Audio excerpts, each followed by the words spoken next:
La COP29 qui prend fin ce vendredi 22 novembre à Azerbaïdjan, les négociateurs seraient toujours à couteau tiré sur un nouvel objectif de financement de la lutte contre le changement climatique destiné à aider les pays en développement à combattre les crues soudaines, les sécheresses, les incendies de forêt et autres chocs naturels aggravés par l'activité humaine. Le premier projet de texte sur un résultat potentiel est tombé dans les premières heures de la matinée jeudi et a reçu des réactions mitigées de la part des équipes de négociation gouvernementales et des groupes de la société civile. Largement divisé en deux parties, le projet présente les propositions des pays en développement et des pays développés. Certains points d'achoppement n'ayant pas encore été résolus, notamment en ce qui concerne les objectifs de financement.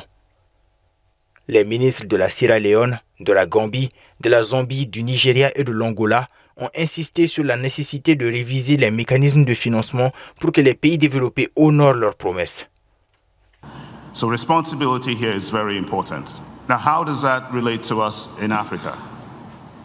According to the WMO's State of Climate report, climate-related hazards, including droughts, floods, cyclones, heat waves, exacerbate food insecurity, water scarcity, and displacement.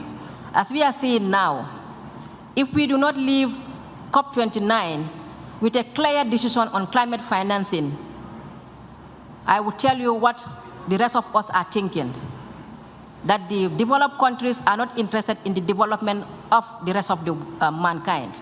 I think what Africa now wants, what our countries are expecting, is that those commitments must now be turned into actions, and we want to see finances that will go towards saving our countries, that will go towards the actual fight. Les ministres ont rappelé que les financements pour l'adaptation en Afrique subsaharienne, estimés entre 30 et 50 milliards de dollars par an, doivent être fournis de manière juste en insistant sur le fait que la COP29 doit produire des résultats concrets et ne pas se contenter de promesses vides.